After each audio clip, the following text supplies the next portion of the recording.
Comodesk est en effet une société tout à fait dédiée aux matières premières. C'est la première fois qu'on fait actionnariat, donc je vais vous présenter la société en quelques minutes. C'est une jeune société qui a pour vocation de délivrer son expertise et son information aux entreprises et aux particuliers, que ce soit pour la vocation d'exercice de gestion de risque, de pilotage de filières, etc., ou d'investissement pour offrir une analyse fondamentale. On ne donne pas de conseils financiers, on offre l'analyse fondamentale absolument indispensable derrière l'exercice avec des produits dérivés dont Georges va nous parler.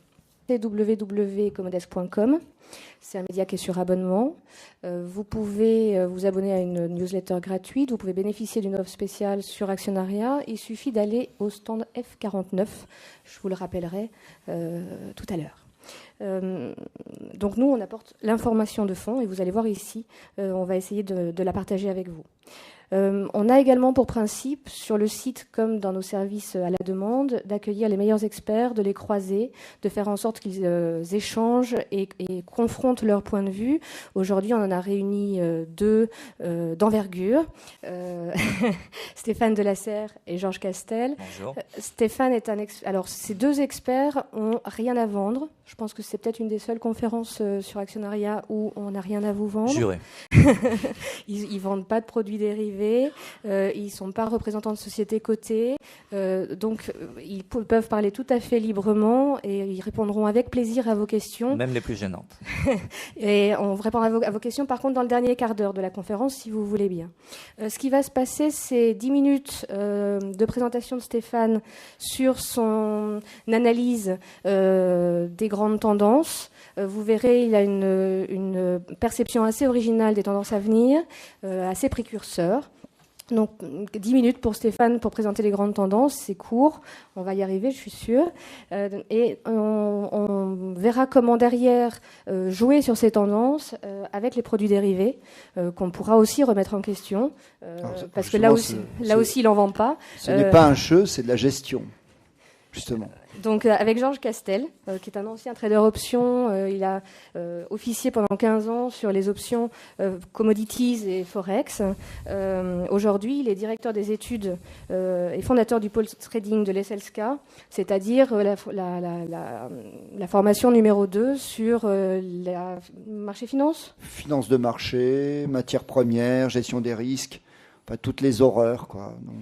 Donc on confiera la parole une grosse dizaine de minutes aussi à Georges pour qu'il vous explique les vices et vertus des produits dérivés et comment les appliquer aux matières premières. Ça va être très court aussi. Et puis on prendra quelques exemples de matières premières où messieurs pourront échanger et enfin on vous confiera la parole. Voilà. Alors, Stéphane, est-ce qu'il y a encore un potentiel haussier sur les commodities ? Alors, peut-être, mais peut-être pas non plus. Je crois que ce qui est caractéristique avec les matières premières est très frappant, c'est qu'aujourd'hui tout le monde en parle, mais il n'est pas évident que tout le monde en fasse véritablement. C'est un univers qui est mal connu, qui est très riche en clichés et en perceptions fausses. On pourrait faire un test assez intéressant avec la salle. Vous levez la main, ceux qui ont déjà investi sur l'or. Ah, bravo, là vous avez bien gagné. Donc on voit qu'il y en a, mais déjà, ce n'est pas tout le monde. Un tiers, on va dire. Un tiers de la salle. Tiers. Quels sont ceux qui ont déjà investi sur des métaux précieux autres que l'or, platine et autres? Il y en a déjà beaucoup moins. 10%. 10%. Et quels sont ceux qui ont investi sur, par exemple, le soja, par exemple, le cuivre, par exemple, le gaz naturel? Allez, 3%. Ah, si. Ah, regarde. Alors là, je vous dis félicitations.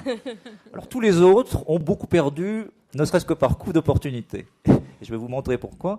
On va peut-être Hervé, mettre le graphe des performances des matières premières.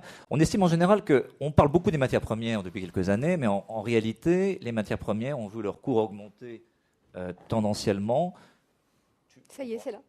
Voilà. Depuis 1998. Alors, les matières premières, il en existe en réalité 200 sur lesquels vous pourriez intervenir, comme la noix de cajou, la coriandre. Ce sont des marchés assez importants dans certaines zones. Mais en réalité, vous, en tant qu'investisseur particulier, institutionnel ou autre, il n'y a guère qu'une quarantaine de matières premières sur lesquelles vous pouvez intervenir. C'est un peu comme le CAC 40. À la différence près que si vous aviez acheté le CAC 40 en 1998, vous l'auriez acheté à peu près à 4000. Aujourd'hui, il vaut 3500. Si vous aviez acheté les 40 matières premières comme si vous aviez acheté les 40 valeurs du CAC en 1998, combien seraient gagnantes aujourd'hui sur les 40? Est-ce que quelqu'un veut répondre? Eh bien, les 40. Donc, ça vous donne une idée du parcours qu'il y a eu. Ceci étant, c'est un parcours qui est loin d'être uniforme. Et ce qui est très intéressant dans ce graphe, c'est qu'on voit bien que les matières premières, c'est un peu comme le jeu des 7 familles, sauf qu'il y a 4 familles. Vous avez l'énergie en bleu, vous avez les métaux précieux, ou dits précieux, en jaune, les métaux industriels en rouge et l'agriculture en vert. Donc, alors, vous voyez par exemple, que contrairement à une perception abondamment reçue, c'est pas l'or qui a eu la meilleure performance depuis 1998, donc depuis le début du grand cycle haussier, c'est le pétrole, avec à peu près 600%. Je vous laisse calculer le gain pour ceux qui auraient joué leur portefeuille là-dessus, par rapport au CAC, qui donc sur la période a fait moins 13. Une partie du portefeuille, jamais mettre tout sur non, un jamais, surtout sur les matières premières, et vous le voyez d'ailleurs bien là. Donc, vous voyez, alors, ceci étant, le gaz naturel fait aussi partie du secteur de l'énergie, et lui, on voit que sur 15 ans, si vous en aviez acheté, vous n'auriez presque rien gagné. On voit que les métaux précieux se sont très bien tenus, entre 2 et 450% de performance. Les métaux industriels, beaucoup plus qu'on ne pourrait croire, et ce sont des marchés qui sont assez mal connus et qui ont, à mon avis, beaucoup d'intérêt pour les investisseurs que vous êtes. Et l'agriculture, qui est un petit peu le grand oublié, je dirais. Il y a des belles performances, notamment récemment du fait de la sécheresse qui est aux États-Unis, qui s'est traduite par une envolée des cours du soja, des céréales en général. Mais il y a un certain nombre de matières premières qui ne valent pas plus cher qu'il y a 15 ans. Et je dirais même pas plus cher qu'il y a 50 ans. Alors, là où il faut être très prudent, c'est que on vous montrera, notamment vos intermédiaires financiers, vous montreront ce type de graphe en vous disant, vous voyez, il faut absolument investir sur les matières premières. Ça gagne, ça fait que gagner. L'or, c'est vrai, l'or c'est l'exemple type, et on en reparlera tout à l'heure. Sur les 12 dernières années, 12 années de hausse. Vous vous rendez compte, c'est quasiment, il n'y a pas d'équivalent peut-être dans l'histoire de l'investissement. En réalité, là où je disais ceux qui n'ont pas investi sur les matières premières ont eu tort, ils n'ont pas eu si tort que ça.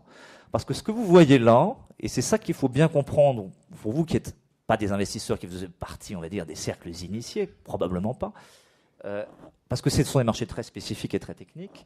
Là, ce que vous voyez là, c'est la performance sur les prix spot. C'est si vous aviez acheté, donc en 1998, le pétrole quand il valait $15, et si vous le revendiez aujourd'hui, vous gagnez ça. Quand vous investissez sur des matières premières, ce ne sont pas des matières premières physiques que vous achetez, à moins que vous ayez envie. Sauf à le stocker. Voilà. Alors, pour vous donner une idée, si vous voulez acheter pour 100 000 € de plomb, pas beaucoup, c'est pas énormément d'argent, il y a un gars qui va arriver avec deux ou trois gars qui vont arriver dans votre jardin, et ça fait 50 tonnes. On va dire, où est-ce qu'on met les 50 tonnes de plomb? Alors, évidemment, personne ne va faire ça, je ne parle même pas des produits périssables. Ce qui va se passer, c'est que vous allez passer par des produits financiers. D'accord? Et qui dit produits financiers, dit produits sur lesquels on peut dégager un intérêt. Alors, je vous épargne les détails parce qu'on n'a absolument pas le temps en 10 minutes d'en parler. Mais lorsque vous intervenez sur les matières premières, vous achetez en réalité des contrats à terme. Et la mécanique de ces contrats à terme fait qu'il y a, sur la détention de ces produits, de ces matières premières, on va dire commoditisées, si vous voulez, il y a un taux d'intérêt. Ce taux d'intérêt peut être négatif et il peut être positif. Il a été en gros positif jusqu'en 2005. Et depuis 2005, à cours constant, mutatis mutandis, toutes choses égales par ailleurs, globalement, si vous détenez des matières premières, ça dépend lesquelles, il faut regarder matière première, ça vous coûte de l'argent tous les mois. Ça, il faut le savoir. Il y a un portage négatif. Donc vous pouvez très bien avoir le cours du pétrole qui monte et votre produit financier qui ne s'apprécie pas, tout simplement parce que ce portage négatif impacte la valorisation de votre bien. Et ça, on ne le dira pas toujours lorsque vous souscrirez le produit. Donc je vous incite à la prudence. Mais il est évident que si le cours du pétrole s'envole, vous gagnerez de toute façon, mais vous gagnerez probablement moins que ce qui est affiché. Et en réalité, le grand paradoxe, c'est que les investisseurs, hors initiés, si vous voulez, au début du cycle haussier des matières premières, quasiment personne ne s'y intéressait. Il y avait, c'était des marchés qui étaient des territoires quasiment vierges. Moi, j'ai commencé en 1999. J'étais un des seuls à considérer ces produits en tant qu'investissement. Aujourd'hui, tout le monde en parle, tout le monde en fait. Mais en réalité, le marché s'est, on va dire, considérablement arbitré. Et si vous aviez acheté un panier de matières premières, donc les fameuses 40 valeurs dont je vous parle, en 2005, période à laquelle on a commencé à parler des matières premières, en réalité, vous n'auriez pas gagné grand-chose. On va peut-être voir le graphe. Hervé, si tu veux bien. Donc tout l'enjeu, c'est d'être informé à la fois des outils et des fondamentaux. Donc ça, c'est, si vous voyez, fin 2005 jusqu'à aujourd'hui, alors vous voyez bien la volatilité. On voit bien la bulle des matières premières en 2007-2008. On voit l'effondrement des cours. Il faut quand même avoir le moral. Ce sont des produits volatiles. En 2008. Après, les banques centrales arrivent, inondent le marché de cash, ça repart. Mais vous voyez qu'aujourd'hui, alors même que dans la presse spécialisée, dans la presse généraliste, on vous parle des matières premières à tout bout de champ, un panier complètement diversifié, en réalité, vous aurez rapporté proche de zéro. Alors, dans le même temps, vous allez me dire, parce que vous suivez les marchés, que le CAC a perdu à peu près 35%. Donc là, vous n'avez pas perdu au moins. Donc c'est peut-être ça le grand intérêt des matières premières, c'est de parfois savoir mettre quelques billes pour perdre moins qu'ailleurs. Maintenant, aujourd'hui, en termes de perspective, et on ne va pas pouvoir s'étendre malheureusement beaucoup, est-ce qu'il faut encore acheter ces matières premières ? Vous avez vu la performance qu'il y a eu. Est-ce qu'on peut imaginer que de telles performances se déclinent à l'infini, ou en tout cas durablement, sur les matières premières en général, ou sur certains secteurs ? Comme vous avez vu, peut-être qu'aujourd'hui, il faudrait s'intéresser à l'agriculture. Comme on l'a vu, ça a beaucoup moins monté que le reste. Les métaux industriels restent finalement relativement abordables. Peut-être qu'il faut moins regarder le pétrole ou l'or. On va en parler tout à l'heure. Alors, comment faire votre décision ? Lorsque vous verrez vos intermédiaires financiers préférés, ils vous donneront finalement 4 bonnes raisons d'acheter des matières premières qui peuvent être valides. Je ne pense pas qu'on aboutira nécessairement à une conclusion aujourd'hui. Les 4 raisons d'acheter des matières premières, c'est une protection contre l'inflation, évidemment, puisque si l'inflation augmente, elles en font partie, et donc vous êtes couvert au moins en partie contre le risque inflationniste. C'est un des arguments principaux de la hausse de l'or depuis de nombreuses années. Vous avez la dynamique du dollar. Le dollar, finalement, depuis 1998, depuis 15 ans, a eu tendance à baisser. Pour autant, est-ce que c'est vrai aujourd'hui ? Est-ce qu'on peut dire encore que le dollar baisse ? Non, je ne crois pas. Donc c'est un argument qui ne joue plus vraiment. On peut même dire que l'euro pourrait s'effondrer. Auquel cas, les matières premières étant libellées pour l'essentiel en dollars, naturellement, elles en subiront le coup. Si le dollar monte, les matières premières baissent. Ça, il faut le comprendre. Et réciproquement. Troisième argument, c'est la recherche de diversification, de décorrélation. Jusqu'à une période relativement récente, les matières premières, indiscutablement, ont permis aux investisseurs qui en mettaient dans leur portefeuille d'augmenter le rendement moyen du portefeuille tout en diminuant le risque. Mais ça n'est plus vrai depuis quelques années. Aujourd'hui, les matières premières sont largement corrélées. Ce sont des actifs à risque comme les autres. C'est-à-dire que vous verrez, amusez-vous à regarder au jour le jour. C'est parfois fascinant, si ce n'est très inquiétant. Vous voyez le CAC qui va prendre 1%, le pétrole plus 1, le gaz naturel plus 1, le soja plus 1.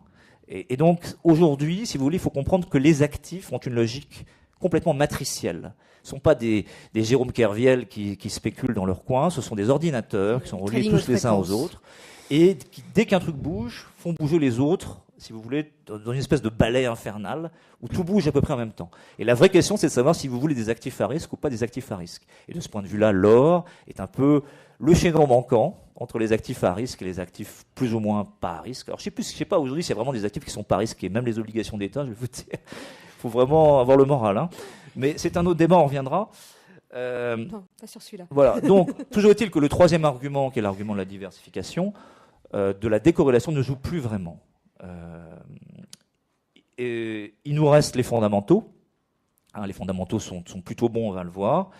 Mais je crois qu'aujourd'hui, objectivement, avant qu'on parle des fondamentaux très rapidement, ce qui soutient essentiellement les cours des matières premières, qui sur l'année font à peu près zéro. Vous voyez, c'est très variable. On a des performances à plus 30 pour le gaz, mais qui étaient à moins 35 il y a 4 mois, donc ça joue vite. Là encore, ce sont des marchés qui sont pas faits pour les cardiaques nécessairement. On a des matières premières qui perdent, le café perd 36%, vous voyez, depuis le début de l'année, c'est très variable. Le pétrole fait à peu près zéro, l'or fait plus 10, comme d'habitude, c'est presque, je ne sais pas combien de temps ça durera, mais bon, peut-être pas tant que ça en fait. Les perspectives, Stéphane, plus de 3 minutes. Voilà, on va très vite et on en reparlera si vous avez des questions après. le vrai argument qui peut vous faire acheter des matières premières, c'est de savoir si vous croyez que les banques centrales vont continuer à inonder le système de cash. Moi, je crois que probablement, parce que c'est pas tellement qu'elles veuillent, mais je peur que sinon le système implose. Et donc, ça, naturellement, ça soutiendra particulièrement les cours des métaux précieux, mais de toutes les matières premières. De là à dire, si vous voulez, qu'il faut se gaver de matières premières aujourd'hui, je ne crois pas. Je vais vous expliquer davantage pourquoi. Parce que c'est bien gentil de dire que les Chinois vont en consommer toujours plus, que ce soit de l'agriculture, que ce soit du pétrole, que ce soit des métaux. En réalité, certes, la demande, elle croît tendanciellement. J'ai envie de dire, c'est presque une tautologie, puisque la population mondiale augmente. Mais ce qu'il y a, c'est que l'offre, progressivement, s'adapte. Et les marchés financiers, les marchés commodities, c'est essentiellement une recherche permanente de l'équilibre entre l'offre et la demande, avec un ajustement de stock. Et on voit aujourd'hui, contrairement à des idées reçues, que l'offre commence vraiment à arriver sur le marché. On en reparlera sur le pétrole tout à l'heure, mais la capacité de production augmente, et progressivement, on voit l'offre qui suit au moins la demande. Et on peut tout à fait imaginer des situations de suroffre dans les années à venir, contrairement à ce que vous pouvez lire à droite ou à gauche. Et donc le résultat de la suroffre ? Le résultat de la suroffre, c'est que on est probablement en réalité dans un marché en fin de cycle. Il y a quelque chose d'absolument fascinant sur les matières premières, c'est quasiment un coucou suisse. On va peut-être, Hervé, tu vas nous montrer le graphe à titre indicatif. Sur les marchés de matières premières, vous avez des cycles de 15 ans. Et c'est tous les 30 ans. C'est absolument magnifique, vous allez voir. Et on va finir là-dessus pour vous montrer qu'il faut rester prudent aujourd'hui. Ce sera mon mot de la fin. Non, Hervé, tu pourras mettre le graphe sur les cycles. Donc, depuis un siècle, vous avez eu 4 cycles haussiers. De 1906 à 1922, qui durent 16 ans. Puis après, baisse jusqu'en 1933. Ensuite, de 33 à 48, hausse tendancielle, pour guerre, déflation, inflation, etc. Donc ce cycle dure 15 ans. Ensuite, de 48 à 68, baisse continue. De 68 à 82, crise pétrolière, inflation, etc. Gros cycle haussier qui dure 14 ans. Ensuite, grosse période de baisse, on l'a oublié ça, mais entre 82 et 98, il ne fallait pas avoir de matières premières. Ceux qui ont eu de l'or à l'époque s'en souviennent. Je vous rappelle que l'or valait $250 il n'y a pas si longtemps. Et depuis, le cycle actuel a commencé, et ce sera le mot de la fin, et je reste dans les temps, en 1998. Donc si vous partez du principe que ça dure 15 ans, et ça s'explique très bien, pour les raisons que je vous ai dit, d'ajustement progressif de l'offre à la demande, qui est bien plus rapide qu'on ne le pense, même s'il se fait sur 15 ans. Et si vous faites 1998 plus 15, vous aboutissez à quoi ? 2013. Alors gardez-le en perspective. On est probablement à la fin du cycle haussier, ce qui ne veut absolument pas dire, je passe la parole à Georges, que ça va s'effondrer. Je pense qu'on va rentrer dans une phase de plateau probablement, avec beaucoup plus de trading. Il faudra faire beaucoup plus attention aux fondamentaux de chaque matière première, plutôt que d'acheter bêtement des paniers ou d'avoir une exposition pour l'exposition. À un moment donné, autant avoir des actions si c'est pour jouer des actifs à risque, c'est plus liquide. Donc pas investir ceux de Delta One, c'est-à-dire en suivi de panier pur dur, mais plutôt travailler sur du trading. Ça va devenir non pertinent parce que ça vous coûte en portage, c'est-à-dire que même si ça monte pas, vous perdez. Et ça, à un moment donné, imaginez, vous avez des obligations déjà qui vous donnent des taux d'intérêt négatifs. Chez les obligations suisses, ça vous coûte de l'argent en réalité. Mais ça, c'est déjà le cas sur les matières premières depuis quelques années. Donc sauf à travailler de façon plus dynamique. Voilà. Et Georges, je vais vous expliquer comment travailler de manière dynamique. Parce qu'à l'avenir, seuls les gens qui ont une lecture, je dirais pas tant technique que dynamique des matières premières, ce sont les seuls qui gagneront. Avec une approche des fondamentaux. Oui, bien sûr, évidemment. Merci Stéphane de ce brillant exposé. Mais, si vous vous souvenez de sa première phrase introductive, la question était, vont-ils monter ? Au départ, il dit oui, puis ensuite il dit non. Peut-être bien que oui, peut-être bien que non. Si vous analysez bien tout ce qu'il vient de dire, et c'est un expert, il fait ça depuis fort longtemps. 15 ans, j'ai commencé avec le cycle. Vous remarquerez que ce soit des analyses financières, actions, de change, et là en l'occurrence de matières premières, il n'y a que de l'incertitude. Alors vous me direz, c'est une tautologie ce que je dis. C'est ce que Chloé Coursager a dit, le Delta One. Avec Kerviel, vous avez appris tous ce que c'était que le Delta One. Le Delta One, dans notre jargon, c'est l'engagement ferme. Vous achetez une quantité à un prix, point barre. Si le prix monte, vous gagnez. Si le prix baisse, vous baissez. Ça s'appelle le commerce de base. Produits dérivés, ferme. L'engagement ferme, Delta One. Peut-il y avoir justement dans un monde d'incertitude qui vient de nous décrire, qui est permanent, 24 heures sur 24, 7 jours sur 7, des instruments de gestion de ce risque qui fait que même si on a raison, peut-on gagner malgré tout, et si on a tort, peut-on gagner malgré tout. C'est-à-dire faire ce qu'on appelle dans notre jargon du backtrading. Eh bien, nous allons introduire ces fameux produits dérivés, qui sont tant stigmatisés, bien évidemment, puisque c'est le diable, c'est l'horreur économique, comme disait Madame Forrester à une certaine époque. L'horreur économique, d'ailleurs, on ne sait plus ce qu'elle est devenue. Elle a dû gagner tellement d'argent sur ce livre qu'elle le gagne sur le marché. Les marchés sont les diables absolus, cocktail diabolique. Mais si les marchés financiers et leurs produits dérivés n'étaient pas là, comment financerait-on les 38 ans de pertes publiques, déficit public, mais disons perte publique, c'est peut-être moins marketing, pour boucher le trou, si les marchés n'avaient pas été là. Ces marchés tant conspués.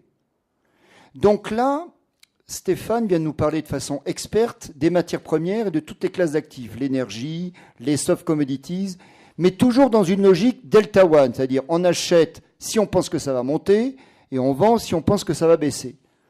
Tout le monde croit que c'est très facile. Les gens qui se sont exercés au prop trading de cette façon-là, certains avec succès.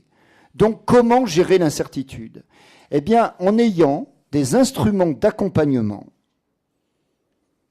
qu'on va appeler de type assurantiel, dynamique, mais que l'on va suivre en permanence. En d'autres termes, pas de pilote automatique. Prenons un exemple. Beaucoup de gens s'imaginent « Ah, super, j'ai découvert les options », qui justement sont des produits dérivés qui ne sont pas delta one, mais qui sont à delta, je dirais, à engagement conditionnel. Le fameux « si ». C'est-à-dire que si ça marche, on le fait. Si ça ne marche pas, on l'abandonne ou on le revend en tant que tel. Depuis 1973, vous avez Myron Scholes et Fisher Black, qui n'est plus de ce monde, qui ont justement valorisé ces fameuses options. Les premières options qui ont été listées, qui ont été traitées sur les marchés, c'était donc à Chicago. Et depuis, on en a eu sur toutes les classes d'actifs. D'accord ? Donc, l'option, le produit dérivé conditionnel, va permettre finalement de pérenniser une gestion delta one, c'est-à-dire une gestion classique, ce qu'on appelle l'analyse financière sur les actions, durablement, tout en profitant finalement des fameuses vagues. Stéphane de la Serre nous a donné l'exemple que si vous aviez investi sur le pétrole en 98, au bout de 15 ans, mais finalement, vous n'auriez pas gagné grand-chose. Mais vous avez vu sur les graphiques les différentes vagues. Donc les différentes vagues, comment faire pour en profiter tout en préservant finalement ce portefeuille originel. Et c'est en ça que les produits dérivés vont être une gestion finalement additionnelle d'une gestion classique. Et c'est comme ça qu'il faut présenter les choses. Parce que souvent, évidemment, les produits dérivés, tout ça, c'est l'horreur, des produits de spéculation. À la limite, tout produit est produit de spéculation. Quand vous achetez une voiture, vous avez un produit de spéculation. Et en plus, vous êtes dans le mauvais sens. Puisqu'à la limite, il vaut mieux être vendeur de bagnole, il vaut mieux être short, comme on dit dans notre jargon, qu'acheteur. Et pourtant, Dieu sait s'il y en a des voitures. Mais ce qui prouve que l'utilité économique que les gens en ressortent doit être malgré tout supérieure au manque de rationalité de l'avoir acheté. Sinon, les gens n'en achèteraient pas s'ils étaient rationnels. Donc, c'est en ça qu'on se rend compte finalement que les marchés sont très humains, contrairement à ce qu'on veut bien le dire, c'est-à-dire totalement irrationnels. Et donc, les produits dérivés vont permettre de gérer cette irrationalité humaine. Sans être une martingale. Sans être une martingale, absolument. Parce que là aussi, moi je me méfie toujours des gens qui vont vous dire « Oui, on a trouvé un super modèle, machin truc. » Vous savez, les fameuses black box, les boîtes noires, qui d'ailleurs sont vendues de façon structurée par les banques. Parce que si les banquiers vous disaient dans les produits structurés, c'est rempli d'options, de digital, de one touch, de no touch, mais les gens fuiraient. Et pourtant, ils en font. Prenons l'exemple de Dexia avec la collectivité locale. Tout le monde savait de bonne foi ce qu'il y avait à l'intérieur. Aujourd'hui, tout le monde joue les pucelles ou les vierges effarouchées. Mais arrêtons le délire. Les produits qui avaient été baqués sur le franc suisse ou je ne sais quoi, mais tout le monde le savait, tout était écrit. Il y a même des directives aujourd'hui qui s'appellent les directives MIF, qui permettent effectivement de façon légale de voir que ces règles existent. Mais qui prend l'effort de lire ces fameuses réglementations MIF? En général, personne. Vous savez, ça me rappelle la Constitution européenne. Qui avait lu la Constitution européenne? Personne. Les produits dérivés. Alors, les produits dérivés. Mais tout ça, c'est dans la même lignée. Donc, les produits dérivés, en gestion des risques, il va falloir tout le temps en faire. Alors, quand je dis tout le temps, c'est en permanence. C'est-à-dire qu'il y a des gens qui, à un moment, des gens très célèbres, d'ailleurs, il y a un rapport qui vient de sortir quand ils étaient chez EADS, ils disaient l'euro-dollar, il était allé à 1,60, mais pour les Allemands aussi. Ça leur permettait, malgré tout, d'avoir un solde du commerce extérieur positif. Donc, ça veut dire que le risque de change était en permanence géré. Mais quand vous avez des experts de Delta One qui vous disent « Mais non, jamais l'euro-dollar n'ira au-delà d'1,35 », et donc, à la limite, on ne couvre plus. Mais sauf que ça, on ne le dit pas à la télé. 24 heures sur 24, 7 jours sur 7, en tenant le volant, vous devez faire vos produits dérivés. En d'autres termes, si vous ne savez pas le faire, abstenez-vous, et particulièrement sur les options. Ce qui veut dire qu'il va falloir apprendre cette gestion complémentaire et additive qui permet de préserver, je dirais, de faire une gestion durable. Hein, c'est un mot à la mode, pérenne, durable. D'ailleurs, c'est ce qu'on devrait dire. L'une des conditions du développement durable, c'est de transmettre des actifs plutôt que des dettes. Mais ce n'est jamais vu sous cet angle-là. Parce qu'on va dire, ce monsieur-là, il ne pense qu'à l'argent. Ce qui est quand même une condition préalable de la pérennité. Et une pérennité de gestion, c'est faire en sorte de préserver le fameux sous-jacent, c'est-à-dire le Delta One, accompagné des produits dérivés qui permettent, in fine, de préserver un package. De même, prenons l'exemple sur l'immobilier, ce qu'on appelle les ventes par appartement. Eh bien, les ventes par appartement, c'est comme si sur ce Delta One, on achetait, on vendait, on faisait du trading sur les appartements. La gestion accompagnatrice de produits dérivés permet de préserver justement notre portefeuille ou obligataire ou de matières premières ou d'immobilier et de le gérer sur le produit dérivé. Alors certains vont aussi attaquer sur les CDS, les dérivés de crédit. Eh bien, les dérivés de crédit ne sont pas là pour enfoncer les banques, mais au contraire pour prévenir la baisse, de signature de certains crédits en prenant des positions inverses. Et c'est ça que souvent... Alors, maintenant... Là où le bas blesse? Là où le bas blesse, c'est, je dirais, l'arrogance humaine.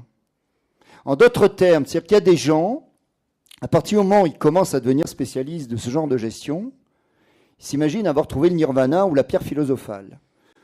Et j'ose dire qu'il faut, là, avoir déjà une capacité à accepter les contre-pouvoirs, ce qui, dans la culture française, n'est pas évident, puisqu'on est très dans une culture pyramidale dans notre pays en termes de structuration mentale. Deuxièmement, savoir en permanence se remettre en cause. C'est-à-dire, qu'est-ce que ça veut dire? Ça veut dire que, d'une certaine façon, éviter la martingale. C'est-à-dire qu'en fait, on se rend compte que quand on trouve une méthode de gestion, eh bien, il faut se dire en permanence quand est-ce qu'elle ne va plus marcher. Dans nos discussions préalables avec Stéphane Delasserre, c'est ce qu'on se disait. Avec énormément d'expérience, et je dirais que la gestion doit être faite par des vieux pots et par des bons vins. Moi, je suis originaire d'une région de vin, hein, et je peux vous dire que c'est vraiment ça. Les grands produits, les grands mécanismes, on n'a plus que 3 minutes. Alors, le grand mécanisme des produits dérivés, en particulier conditionnels, puisque finalement, on se rend compte que c'est les matières premières, vous allez investir sur des dérivés fermes, c'est-à-dire sur des marchés à terme. Donc, vous pourrez les couvrir avec des options qui vous permettront de rester finalement, de gagner de l'argent même si vous ne vous étiez pas couvert, et d'être couvert à la baisse des cours, grâce finalement à ce mécanisme optionnel. Vous savez, ça prendrait des heures et des heures. D'ailleurs, je dirais ce sont des dizaines d'heures de cours. D'ailleurs, je vois dans la salle quelques-uns de mes étudiants. Je ne sais pas si Romain Bruyé de New York est venu, mais il devait être là, mais j'espère qu'il viendra tout à l'heure. Il faut bien comprendre une chose, que toute cette gestion-là nécessite un professionnalisme, de la rigueur, du suivi, de l'audit, et je dirais des sanctions. Parce que le gros problème, vous voyez, Kerviel et des gens comme ça, s'ils avaient su à l'avance qu'ils pouvaient avoir 30 ans de prison, mais ferme, hein, sans rigoler, parce qu'on n'est pas là pour jouer, eh bien, je peux vous dire que les apprentis délinquants, il faut appeler un chat, ou racaille. Hein. Notre ancien président parlait de racaille, effectivement, à col blanc. Eh bien, je peux vous dire que ça calmerait quelques-uns. Et Georges, pour les particuliers, c'est quoi les produits dérivés? Alors, les produits dérivés, ils peuvent faire des CFD, ils peuvent faire des options. Aujourd'hui, ce qu'il y a d'extraordinaire, c'est que sur Internet, vous avez des plateformes, des brokers en ligne, vous pouvez faire tous les produits. Mais moi, j'ose dire que si vous commencez à faire ça, de grâce, apprenez préalablement. C'est ce qui est écrit noir sur blanc sur les directives MIF, qu'en général, personne ne lit, sauf ceux qui ont eu le courage de les lire. Ça, c'est extrêmement important. Ayez l'humilité d'apprendre tous les mécanismes à fond, à fond, à fond, à fond. Et commencer avec un faible effet de levier, si vous voulez mon avis. Voilà. On prend l'exemple du platine. Absolument. Ah, on n'a plus de lumière. Stéphane, les fondamentaux du platine. Non, on a essayé de dégager avec Georges quelques exemples de matières premières qui pourraient être des thèmes d'investissement pour les années à venir. Comme vous l'avez compris, moi je serais plutôt avocat d'une certaine prudence après 15 ans de hausse, pour les raisons que je vous ai évoquées, cycliques et autres. Ceci étant, il y a certains thèmes qui objectivement demeurent intéressants. Par exemple le platine, qui est probablement encore aujourd'hui un des rares produits qui ait un véritable intérêt en tant qu'investissement, pour différentes raisons, fondamentales, techniques et autres. Alors là, si vous voyez ce graphe, je ne sais pas si vous le voyez très très bien, mais ce qu'il faut savoir, c'est qu'à la base, le platine, c'est 30 fois plus rare que l'or. Donc s'il y avait un métal précieux sur Terre, c'est lui. Les diamants sont 10 000 fois plus rares que l'or, mais c'est plus compliqué d'investir sur le diamant. Le platine, vous pouvez investir, il y a des marchés, et traditionnellement, bizarrement, ça vaut pas 30 fois plus cher que l'or, ça devrait quelque part. Parce que pourquoi ça vaut pas 30 fois plus cher que l'or? Parce que ça reste encore assimilé, c'est un métal qui est essentiellement utilisé encore à des fins industrielles, à la différence de l'or. Et il est moins connu tout simplement. Les gens n'ont pas forcément réalisé que sa rareté était telle.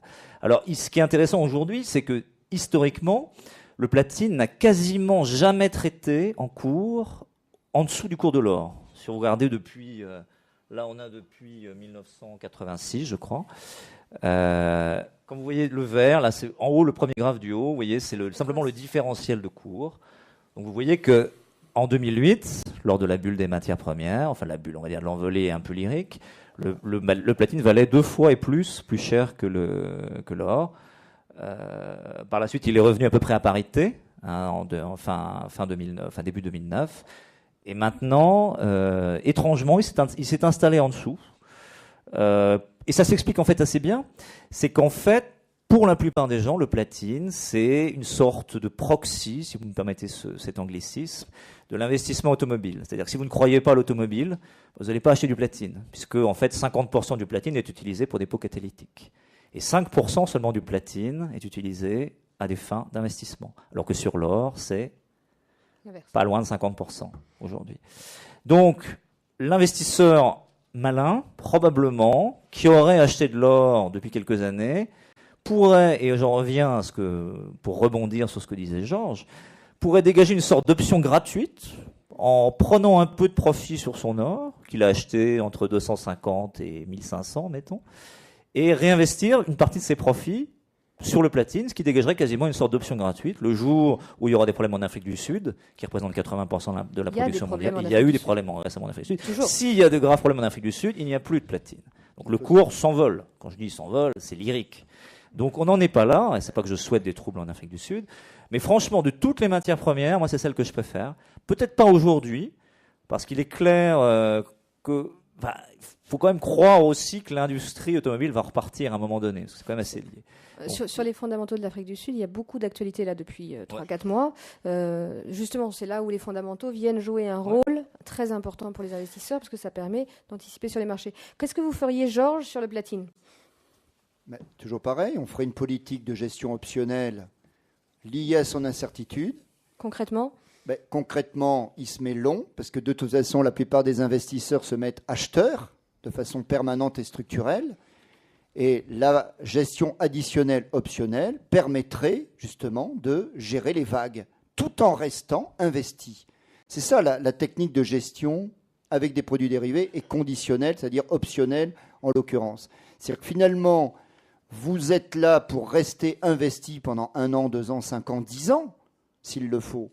Et par exemple, les papiers d'État, c'est exactement la même chose. D'ailleurs, l'État a le droit depuis 1991 de gérer cela sur des produits dérivés, comme aux États-Unis, comme fait la Fed régulièrement. Mais en général, ça ne se dit pas. Il faut savoir aussi, messieurs, dames, quel est le plus gros optionneur de France en tant que corporate et entreprise? Mais c'est la grande entreprise publique qui s'appelle EDF, Électricité de France. La deuxième étant EADS, ex-aérospatiale. Il faut quand même savoir ça. Et ils font ça depuis 1983, bientôt 30 ans. Mais tout ça est fait en catimini. Alors, il faut savoir d'ailleurs, pour la petite histoire, qu'il y avait eu un licenciement d'un ancien trésorier de la salle des marchés d'EDF qui avait été défendu par la CGT. Je ne suis pas là pour polémiquer, mais c'est quand même assez amusant et croustillant comme anecdote. Tout ça pour revenir pour le platine, où il y a justement des dérivés à la fois fermes, le marché à terme, et conditionnel optionnel. À partir du moment où il ne sait pas lui-même, in fine, où vont les cours, ce qui est le principe même des marchés, tant qu'on est dans une logique d'incertitude, il y a de la gestion optionnelle à faire. Encore faut-il ne pas lâcher le volant. Là, je ne me suis pas exprimé. Les gens, souvent, quand ils font des options, ils ont l'impression de faire la même chose que des marchés à terme. Et souvent, quand on vous vend des varants, qui sont des options longues, on les compare par rapport au sous-jacent, c'est-à-dire au marché terme, au marché ferme. Eh bien, il faut bien comprendre qu'une option ne doit pas être gérée du tout de la même façon qu'un marché à terme. Prenons un exemple idiot, c'est-à-dire que vous prenez une voiture, vous êtes dans une route de montagne, vous roulez à 20 km/h. Vous allez dire, je roule lentement, donc il n'y a pas de risque. Vous lâchez le volant. Mais qu'est-ce qui va se passer? Vous lâchez le volant, même à 10 km/h, c'est-à-dire lentement. Vous n'avez qu'une option, une voiture. Eh bien, si vous ne tournez pas le volant, vous tombez dans le ravin. Et quand vous tombez dans le ravin, qu'est-ce qui vous arrive? De 10 km/h, vous passez à 500 km/h ou 1000 km/h. Et c'est ce qu'on appellera dans notre jargon d'optionnaire un saut de gamma. C'est-à-dire que vous avez, entre guillemets, quand on vous dit ce sont des bombes à retardement, oui, si vous lâchez le volant. Il faut bien comprendre que nous sommes dans une gestion avec les options où il ne faut jamais lâcher le volant, même quand elle est lente, entre guillemets. Parce que quelque part, un mauvais pilotage peut vous amener dans un désastre. Et souvent, ce qui se passe, c'est que beaucoup de gens disent « oui, mais il y avait 50 000 positions et tout ». C'est pas parce qu'il y en a une mauvaise que ça va tout foutre en l'air. Eh bien, avec la logique des options, une mauvaise option au mauvais endroit, au mauvais moment, et surtout non pilotée, peut effectivement amener des désastres. Et c'est ça qu'il faut bien comprendre. On n'est pas dans la logique du Delta One, c'est-à-dire qu'une seule malheureuse peut mettre le feu aux poudres. Alors vous allez me dire, oh là là, mais c'est très dangereux. Ce qui est très dangereux, c'est de mal faire les choses. Et je crois que la grande problématique, et on le voit bien dans tous les accidents qu'il y a pu y avoir, qui sont permanents stigmatisés, c'est comme les crashs d'avions. On ne s'intéresse jamais aux milliers, aux millions d'avions qui arrivent bien tous les jours. C'est toute la problématique aussi des options et des dérivés. Les options, c'est Varan, Turbo. On en parle ici à Actionnariat. Pour les particuliers, c'est CFD, Varan, Turbo. CFD, Varan, options. C'est tout ce qui paye une prime qui vous permet d'avoir le droit d'avoir un truc ou de ne pas l'avoir, ou de le vendre ou de l'acheter. C'est-à-dire que tout ce qui est logique assurantielle sont des options. Alors il faut bien comprendre aussi qu'énormément de gens, quand ils font des produits structurés, vous êtes gavés d'options. De même que quand vous avez de l'assurance vie, vous avez des actions et des obligations. Il y avait un homme politique dont je tairai le nom qui disait non, moi je ne suis ni actionnaire ni des obligations, j'ai de l'assurance vie. Mais monsieur, sachez que vous avez en fait un fonds de pension qui s'appelle Assurance Vie en France. Il y en a même chez les fonctionnaires qui sont obligatoires, qui s'appelle Préfonds, mais enfin on ne va pas polémiquer. Et donc vous avez des actions et des obligations. Mais les dérivés, c'est donc le cran au-dessus, c'est l'assurance. Alors, qu'est-ce qui ferait supprimer les produits dérivés? Eh bien, que nous rentrions dans une économie totalement administrée, sans quantité, sans prix, sans commerce, sans gestion. Alors, il y a un modèle dans le monde qui s'appelle la Corée du Nord. Non, mais il faut aussi savoir dire les choses. Tant qu'il y aura du commerce, de la gestion, des ordinateurs, de l'information, et maintenant l'Internet, il y aura des produits dérivés. Tout le temps. Alors, la grande préconisation que je fais, il faut apprendre humilité, rigueur de gestion, cohérence. Et ça, c'est dur. Ça, c'est très dur d'être cohérent. J'ose comparer aussi la gestion avec des produits dérivés comme un premier de cordée avec, je termine, un premier de cordée avec ses juniors. Mais même le premier de cordée, il peut se planter. Il doit accepter qu'un junior lui dise « Là, tu es en train de faire une énorme connerie » et éviter qu'il la fasse. Même le gars ou la femme, parce qu'il y a aussi de plus en plus de femmes dans les marchés, contrairement aussi aux clichés. Encore faudrait-il qu'il y ait des candidates. Moi, j'invite les femmes à aller dans les marchés, de plus en plus, il y en a beaucoup plus qu'avant. Eh bien, il faut avoir cette humilité, même quand on a 20 ou 25 ans d'expérience, d'avoir le petit junior qui vous dise « Là, tu es en train de faire une énorme connerie, on va tous tomber si tu fais cette connerie. » Parce que quelque part, dans une gestion comme celle-là, il n'y a pas de deuxième chance. Et c'est ça qui, en fait, est très compliqué. Et déjà, être seul, c'est pas évident. Et donc, il faut des équipes bien constituées. Et le rôle du management, justement, c'est de bien comprendre. Ça fait quand même 30 ans qu'on fait des produits dérivés en France. Et il faut bien comprendre qu'il y a eu quand même des progrès considérables. Puisque même les plus gros corporates aujourd'hui, publics, en font depuis longtemps et leur permettent d'ailleurs d'avoir une gestion financière saine. Les fondamentaux du cacao. Pardon. Le cacao. Excuse-moi. On passe un petit peu du coq à l'âne. Alors le cacao, c'est un très beau produit, très très fragile de surcroît. Est-ce qu'on a le... C'est le cacao. Ouais, c'est le cacao. Alors vous voyez, ça rejoint un peu ce que dit Georges. Ce qui est fascinant dans un graphe comme ça, c'est que vous voyez, si vous achetez du cacao aujourd'hui, j'ose pas dire en francs constants, mais vous voyez le jeu de mots, enfin en euros constants ou en dollars constants, vous le payez beaucoup moins cher en réalité, en francs courants plutôt qu'en 1970, parce que ça vaut à peu près la même chose qu'en 1970.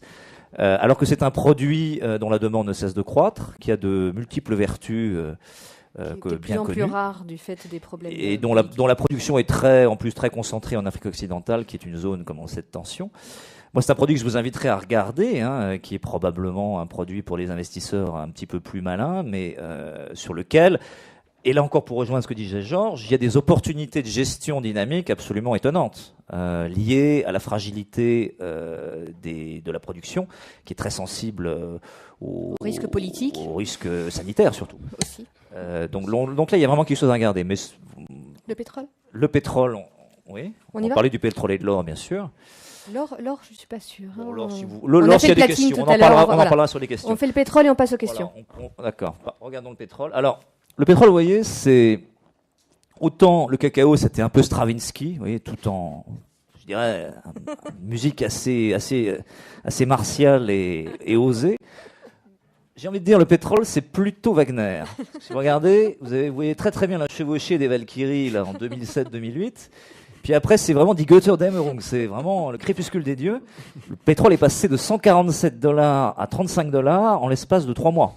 Donc, gardez toujours à l'esprit. Alors qu'il devait aller à 250. Alors que tout le monde le voyait à 200 à l'époque. Je ne sais pas si vous vous souvenez, tous les analystes les plus pointus, Juillet bien 2008, sûr. Mais bien sûr. Alors aujourd'hui, les analystes sont beaucoup plus prudents, c'est même assez comique, il y aurait des livres à écrire là-dessus. Et après, vous voyez, ce qui est assez étonnant aujourd'hui, au fond, sur le pétrole, c'est que on est revenu à des cours de bulles, au fond. Alors que, est-ce que vous pensez vraiment que la situation économique aujourd'hui est meilleure qu'en 2008 ? Moi, franchement, je ne crois pas. Mais ce qui se passe, c'est que naturellement, il y a l'Iran. Il y a eu des perturbations de la production, évidemment, en Libye, dans la mer du Nord, etc. Par ailleurs, il faut bien comprendre aujourd'hui que vous ne pouvez plus comprendre le pétrole comme avant. Jusqu'à présent, le pétrole, en gros, tous les pétroles valaient à peu près la même chose. Maintenant, et vous aviez 2 références essentielles, la référence américaine, le WTI, et la référence européenne et asiatique, le Brent. D'accord ? Traditionnellement, ces 2 pétroles ont toujours valu à peu près la même chose, au coût de l'affrètement près, si vous voulez.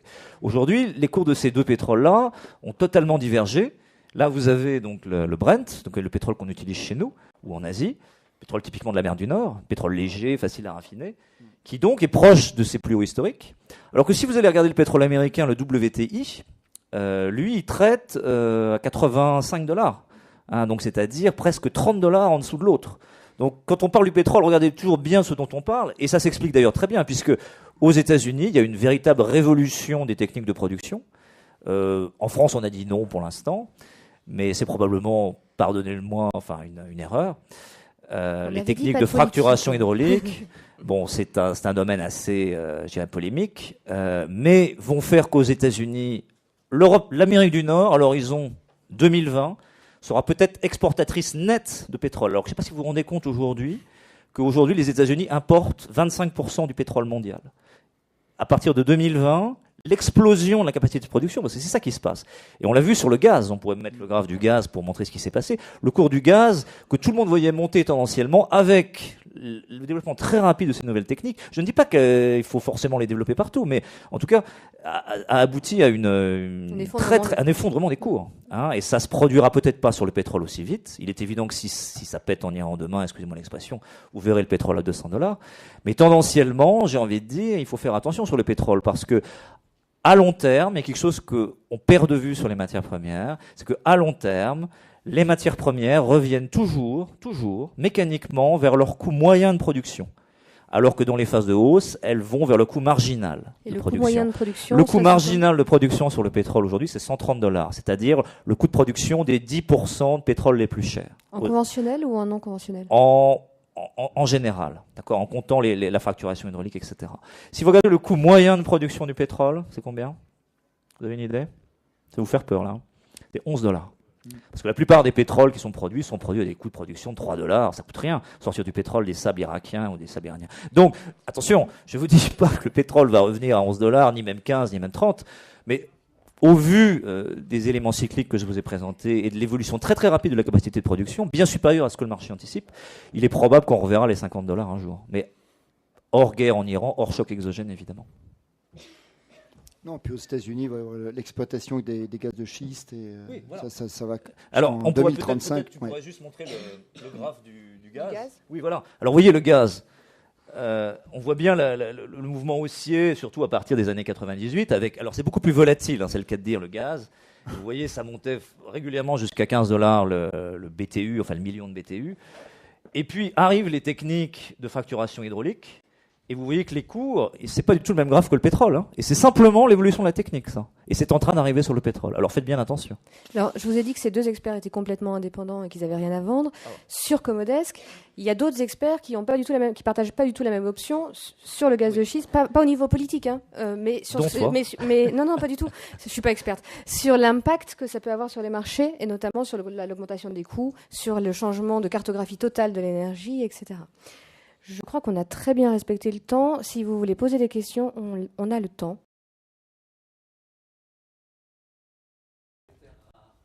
Alors les terres rares, comme leur nom l'indique, ne sont pas rares. Elles sont simplement rarement exploitées. Donc je vous conseille, tout comme l'éolien ou ce genre de choses, la plus grande prudence.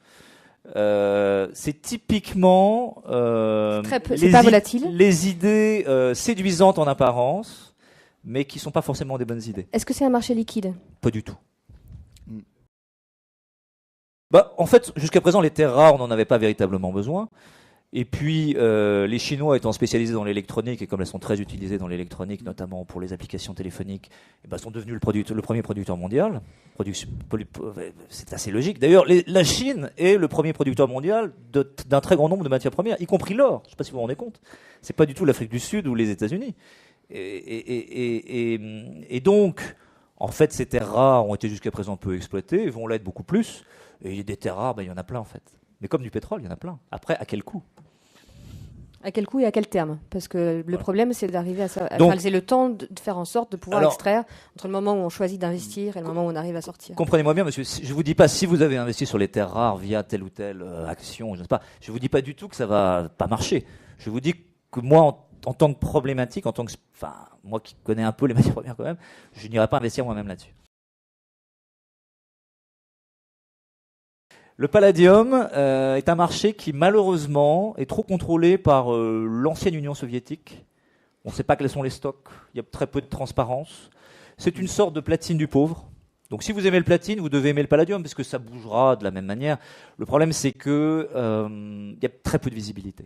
Alors que sur le platine, vous avez une assez bonne visibilité. C'est pas du tout aussi liquide que l'or, mais ça me paraît. Moi, je ferais du platine entre les deux. Beaucoup plus liquide. Oui. Et d'où les marchés à terme et options. Dès qu'il y a de la visibilité, peut-être pas dans les cours, mais justement dans la liquidité, ça c'est extrêmement important. Allez surtout sur des marchés les plus liquides possibles. Il faut toujours pouvoir retourner ses positions. Beaucoup de volume. Ça c'est important. Si on vous vend un produit extrêmement compliqué, structuré, qui est rare, pour pas faire de mauvais jeu de mots, après vous êtes quelque part n'achetez que ce dont pieds vous pouvez et mains liés par rapport à rapidement, l'institution surtout dans le monde actuel. qui vous l'a faite. Et vous ne pouvez pas vous retourner. Je crois que la problématique numéro 1 des marchés, c'est faire en sorte d'aller sur des marchés les plus liquides possibles. C'est-à-dire ceux sur lesquels on peut se retourner. Mais pour ça, toutes les matières premières dont on a parlé sont parfaitement liquides. Vous voyez. Alors, si vous allez investir sur de l'éthanol, c'est moins liquide. La noix de cajou est moins liquide. La noix de cajou, il n'y a pas de Les futur. terres rares sont moins liquides. On l'a vu, il y a sur les 200 matières premières, et notez que les principales matières premières, l'eau, le minerai de fer, l'acier, vous pouvez pas vraiment investir. Sauf si si une banque vous fait un produit ad hoc, mais pas le particulier.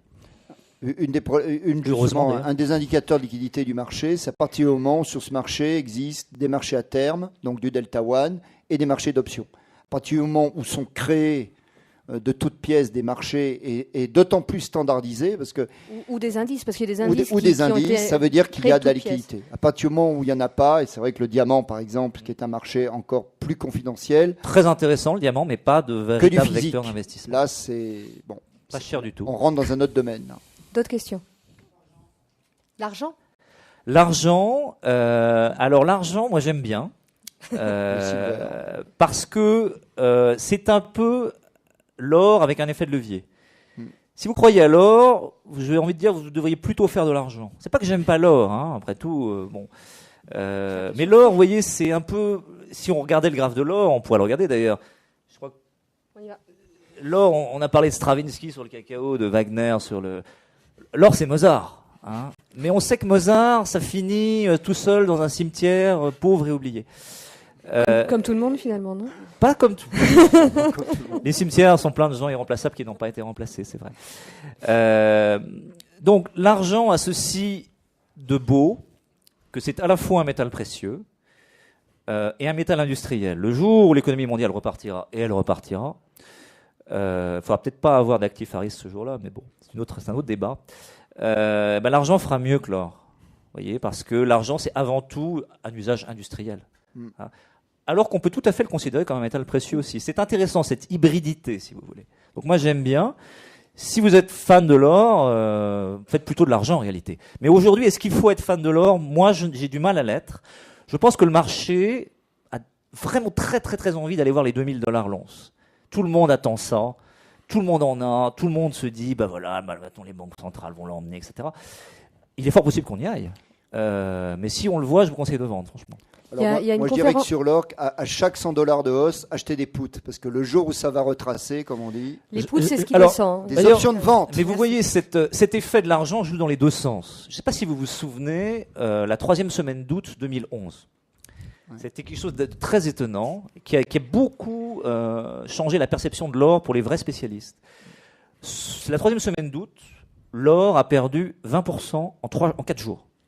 Tout simplement parce que des gros spéculateurs sont sortis. Il n'y a pas eu d'événement particulier, il y a eu des prises de profit. Ce jour-là... Il s'appelait comment? Il commence par un S. T'es indépendant ou t'es pas indépendant? T'es indépendant? Soros et compagnie. Enfin, bon. mais peu importe. Ils avaient bien gagné. Mais ce jour-là, dans la même période, l'argent a perdu 40%. Vous voyez? Donc cet effet de levier joue dans les deux sens. Si l'or se plante la gueule, excusez-moi, l'argent se plantera probablement encore plus. Oui. Mais l'argent a ceci de magnifique qu'on en aura toujours besoin et de plus en plus dans des applications de technologie. Donc c'est certainement un métal d'avenir, de grand avenir. Dans 25 minutes, il y a une conf avec deux experts en or. Alors ils ont des fonds à vendre, ça sera très différent, mais sur le podium de la gestion. Le graphe argent, s'il vous plaît, nous demande-t-on. On n'a pas l'argent. On n'a pas l'argent. Excusez-moi. Ouais. Sur Comodesk. Oui. C'est énorme. Alors, c'est très variable. Alors, la spéculation, ça veut dire quoi? Dès que produit vous dérivé avez une position de n'importe quoi, vous spéculez. Non, mais produits dérivés par rapport au marché réel. Alors, voilà. Physique par rapport les marchés. Alors, les marchés dérivés, au niveau mondial, c'est 650 000 milliards de dollars. Oh, quelle horreur! Et les réels? Alors que l'économie mondiale, c'est 50 000 milliards de dollars. Alors, ce qu'il y a de navrant quand on met ces deux chiffres en parallèle, c'est de voir que certains très grands noms de l'économie, de la gestion, vont vous dire « mais ce n'est pas possible, ça fait 10 fois le PNB mondial ». Je ne citerai pas les gens, parce que ce sont des gens tellement connus, de gauche comme de droite d'ailleurs, là tout le monde en est d'accord. On ose comparer ces deux chiffres. Sauf que le 650 000 milliards de dollars, vous voyez, 650 fois 10 puissance 12, vous voyez, c'est énorme. Hein. Ce n'est pas autre chose que la somme des transactions. Oui, il faut regarder. Voilà, attendez. Non, mais ça, ce point de détail, c'est pas qu'un point de détail, c'est fondamental. C'est-à-dire qu'en clair, on comptabilise quand, par exemple, vous traitez sur le marché d'échange 1 million d'euros-dollars. Je le traite avec vous à un 28,12. Ensuite, vous allez le revendre à 1 million à un 28,15. Il va me revenir à un 28,13. Déjà, on a traité 3 millions. Quelle est la position finale? C'est 0. À moins qu'il m'en ait revendu que 990 000. Là, il restera 10 000. Donc, la position ouverte, c'est 10 000. La somme des transactions, c'est 3 millions. Même principe sur le marché réel. Mais sur tous aussi. les marchés. Le 650 000 milliards, ce n'est pas autre chose que l'équivalent de ce 3 millions, c'est-à-dire la somme totale des transactions. Alors finalement, la bonne question, c'est pas de se dire est-ce qu'il y a 650 000 milliards de dollars de produits dérivés dans le monde. C'est finalement quelle est la part résiduelle, c'est-à-dire le petit 10 000 par rapport à 3 millions là, de tout à l'heure. J'ai la réponse. Eh bien, ce n'est même pas, c'est à peine 1 pour 1000. À peine 1 pour 1000. C'est-à-dire que la position ouverte résiduelle est de 650 milliards de dollars à comparer aux 50 000 milliards de dollars de PIB. Alors, plus spécifiquement sur les matières premières, la production mondiale de matières premières est de l'ordre, c'est très variable, parce qu'avec les cours, vous voyez, mais on va dire 7 000 milliards de dollars. L'investissement financier total, Delta One, c'est-à-dire la position, on va dire, résiduelle à la fin, at the end of the day, c'est 400 milliards. Donc, en réalité, c'est pas... Alors, c'est très variable selon les matières premières. Vous avez vu sur l'or, on n'est pas loin des 50%. C'est là qu'il faut être très prudent. Tous les spéculateurs ont de l'or aujourd'hui. Sur le pétrole, c'est relativement important, parce que c'est devenu finalement, comme le dit très bien Georges, un instrument de couverture de portefeuille, tout simplement. Ça peut paraître étrange, mais c'est comme ça. Des financiers qui font du pétrole pour couvrir leurs actions, des choses comme ça. Mais globalement, on ne peut pas dire aujourd'hui, je suis le premier à être très critique vis-à-vis de la spéculation, on ne peut pas dire que la spéculation fait les cours, sauf sur les précieux. Là, c'est eux qui font tout. Sur l'agriculture ?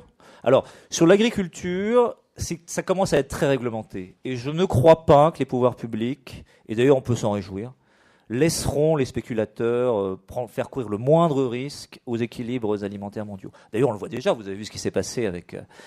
en France, les banques n'ont plus le droit d'intervenir. Et je pense que petit à petit, il y aura une espèce d'embargo. Plus personne quasiment pourra en faire. Sauf peut-être les soft commodities. C'est pour ça que c'est intéressant de regarder encore le cacao, le café, les produits breakfast, comme on dit. Qui sont... malgré tout, ils n'ont pas le droit, mais ce qui est autorisé, c'est de faire des filiales qui vont le faire. Oui. Donc vous pourrez en faire. Le principe de l'autruche, ça s'appelle du jésuitisme, mais enfin, on n'est pas là pour polémiquer et faire de la philosophie de café du commerce. Mais c'est tout. De toute façon, il faut bien comprendre que tant qu'il y a du commerce, de la gestion, de l'information et des gens qui achètent et qui vendent, il y aura fatalement des produits de couverture adaptatifs et dynamiques. Et il y en a beaucoup qui servent les entreprises. C'est inévitable. Qui permettent de gérer les risques, de toute façon. EDF est le premier optionneur de France. Rendez-vous D'autres compte. questions ? Une question pour M. Castel. Oui. Quand vous dites que la somme globale des produits dérivés est nulle, ou presque. Non, pas nulle. Non. La somme, c'est... Non, le 650 000 milliards de dollars, c'est la somme des transactions, c'est-à-dire les achats et les ventes. La position résiduelle ouverte, c'est à peine 1 pour 1000. 1 pour 1000. Je voudrais prendre un seul exemple. Le Boycourt, par exemple, les ETF sur l'or, par exemple, les émetteurs en non dès le marché, 100 fois plus ou 1000 fois plus, peut-être, qu'ils n'ont de réserve réelle. Donc le delta, là, c'est pas epsilon, c'est mutuel. Mais comme vous dites, le bruit court. Non, et puis c'est des produits, c'est sur un produit spécifique. Vous savez, pas il sur faut la bien totalité. comprendre une chose. Il faut bien comprendre une chose. Toutes ces activités sont totalement fantasmatiques, à tout point de vue. La théorie du complot, les gnomes de Zurich en 1965, le conflit judéo-maçonnique, enfin tout ce qu'on veut. Il y a des X-Files. Non, mais Vous le dites vous-même, le bruit court. Georges, il y a des... Où est la réalité? Où sont les faits? Il y a des ETF exotiques Non, il y a des- sur lesquels il n'y a pas de Bien fonds. d'accord. Sur lesquels il n'y a Prenons pas de fonds. l'exemple du cacao sur lequel j'ai beaucoup travaillé moi-même chez Sucre Denrées. Quand M. Fouette-Boigny, je ne sais pas s'il y a des gens de Côte d'Ivoire ici, avant qu'il ne décède le 7 décembre 1993, le cacao n'arrêtait pas de baisser. Et il dit la chose suivante, voyant justement la méconnaissance des marchés qu'il avait, mais comme la plupart des gens d'ailleurs, ce qu'on va faire, c'est le stocker. On va le stocker, comme ça les cours remonteront. Eh bien non, il aurait fallu qu'il le détruise. Le détruire, ça veut dire que la réalité physique aurait fait que le marché n'aurait pas été dupe, et là aurait fait remonter les cours. À partir du moment où vous planquez la poussière sous les tapis, elle est toujours là.